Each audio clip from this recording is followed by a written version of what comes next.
법제처장님, 대통령 지지율이 여론조사 꽃이 가장 정확하다고 하는데 여론조사 꽃에 의하면 19%까지 떨어졌어요. 사상 최초로 10%대로 떨어졌어요. 오늘 조금 전에 나온 리얼미터에 의하면 지금 사상 최하로 떨어졌다고 이야기해요. 무슨 얘기인지 아시겠습니까? 대통령 지지율은 왜 이렇게 떨어졌고 국회에서 지난 총선에 야권이 192표를 받았어요. 그렇죠? 여권은 108명이에요. 이러면 대통령이 정신 차려야 돼요. 그러면 정부도 정신 차려야 돼요. 그런데 끊임없이 거부권을 날리면 안 되는 거예요. 말처럼 대통령이 거부권 행사할 수 있어요. 그런데 기분 안 좋다고, 마음에 안 든다고 거부권 날리면 국민이 그거 모르겠어요? 그래서 대통령 지지율이 19%까지 떨어진 거예요. 앞으로 어떻게 됩니까? 더 떨어집니다. 명태균은 누굽니까? 저한테 지금 묻으시니까 저는 명태균이 누군지도 모릅니다. 언론에 많이 나왔죠? 네, 언론에서만 봤을 뿐입니다. 많이 나왔는데 대통령하고 가깝다고 하고 오늘 마지막으로 나온 보도에 의하면 스피커로 김건희 여사랑 스피커로 통화한다고 나와요. 거의 매일 통화했다는 거예요. 그리고 여론조사를 대통령이 해달라고 후보 시절에 해서 여론조사 비용 3억 6천만 원치를 해줬다는 거예요. 이거 다 수사 대상이에요. 그런데 이런 것과 관련해서 특검을 해요. 대통령이 그런 여론조사를 요구했다는 거예요. 그래서 매일같이 가서 보고했대요. 아주 구체적으로. 이거 불법이거든요. 당선 무효형이에요. 그래서 이와 관련해서 특검에다가 넣고 이거 조사하려고 해요. 그런데 이거 거부권 대통령의 고유권 아닙니까? 이제쯤 되면 이런 거 거부 안 해야 되는 거 아닙니까? 자기 자신에 관해서 여론조사를 수십 번을 했고 3억 6천만 원치 돈 받으러 갔고 그랬더니 김영선을 공천으로 주고 이런 식의 얘기가 다 나와요. 이거 다 들었죠? 매일 나와요. 저도 보도는 보고 있습니다. 그런데 대통령이 한마디 말을 못해요. 김건희 여사가 한마디 말을 못해요. 그러면 이거와 관련해서 특검을 해요. 그럼 이거 대통령이 거부하면 됩니까? 안 됩니까? 답변을 요구하시는 겁니까? 예, 해보세요. 그 부분은 다 정치적인 문제이기 때문에 제가 답변하는 건 적절치 않아 보이고요. 아까도 말씀드렸지만 대통령이 거부권 행사하면 우리 헌법은 국회에서 재의결로 해가지고 거부권을 꺾을 수 있는 그런 장치가 있습니다. 그런 정치적인 대통령이 그거에 대해서 그러면 싶습니다. 그런 내용에 대해서 거부권 행사해도 된다고 생각하는 거예요? 그 부분을 지금 상정해가지고 법안이 나오지도 않았는데 지금 제가 그거를 거부권 행사해도 법안은 된다고 저희가 말씀드렸습니다. 올려놨지요 다. 그러니까 그동안에 자, 법제처장님, 윤석열 대통령의 변호인이었습니까? 맞습니다.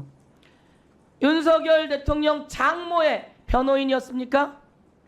거기는 윤석열 대통령과 법대 동기고 연수원 동기고 그러면 직원 좀 해줄 줄 있어야죠.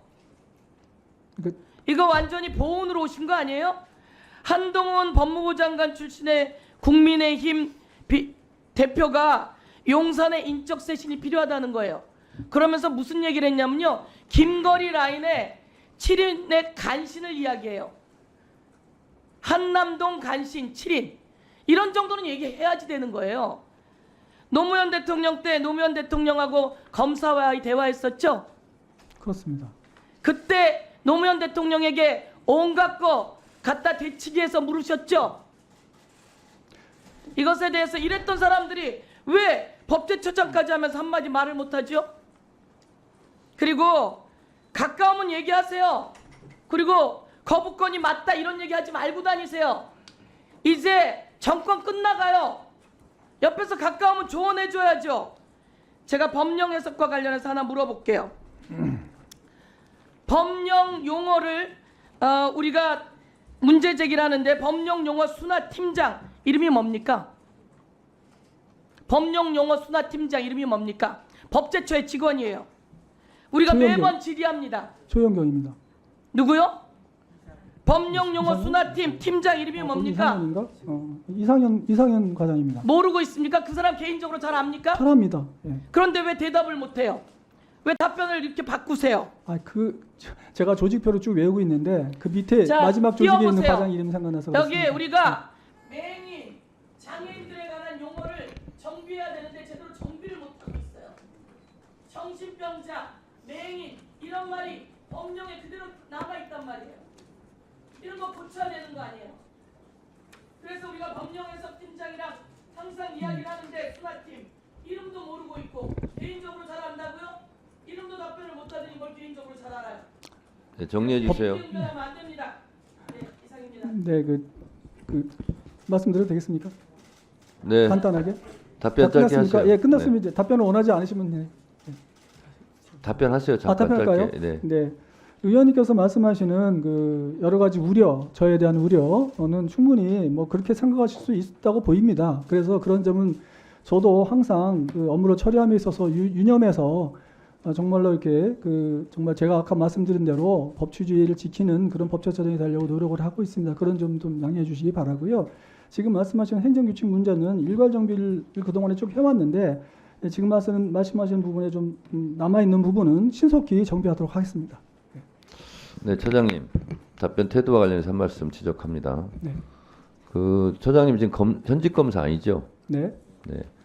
현직 검사 때도 그렇게 하는 것도 적절하지는 않지만 지금 답변 태도는 좀 눈에 거슬리는 측면이 있습니다. 제가 구체적으로 지적은 안 하겠습니다. 원하시면 하겠습니다. 예, 그런 점이 있다면 뭐 좀 더 조심하겠습니다. 저도 이제 굉장히 잘 답변 드리려고 노력을 했습니다만 네. 그런 뭐 좀 안 좋게 느끼셨다면 이 완규 네. 개인이 와서 답변하는 것이 아니고 네. 이 완규 법제처장이 답변하는 것처럼 국회의원들도 서영교 개인이 묻는 것이 아니라 국민의 대표 국회의원 서영교가 묻는 겁니다. 그 점을 아시고. 네, 알겠습니다. 네, 무슨 말씀하신지. 네. 어쨌든 말씀하신 그런 여러 가지 우려 사항에 대해서는 지금 같은 태도도 네네. 잘 알겠습니다. 이렇게 답변하면 되는 거예요. 잘 알겠습니다. 알겠습니다. 이렇게 하시면 안 돼요. 알겠습니다. 알겠습니까? 예, 알겠습니다. 예, 윤영, 알겠습니다. 무슨 말씀이신지. 그렇군요. 이건 예. 단순 말투가 아니에요. 네. 마음속의 생각이 말투로 태도로 나오는 겁니다. 아셨어요? 예, 그렇게 느끼셨다면 뭐 죄송스럽게 생각합니다. 좀 유념하겠습니다. 주의하시기 바랍니다. 네. 박은정 의원님 질문하세요.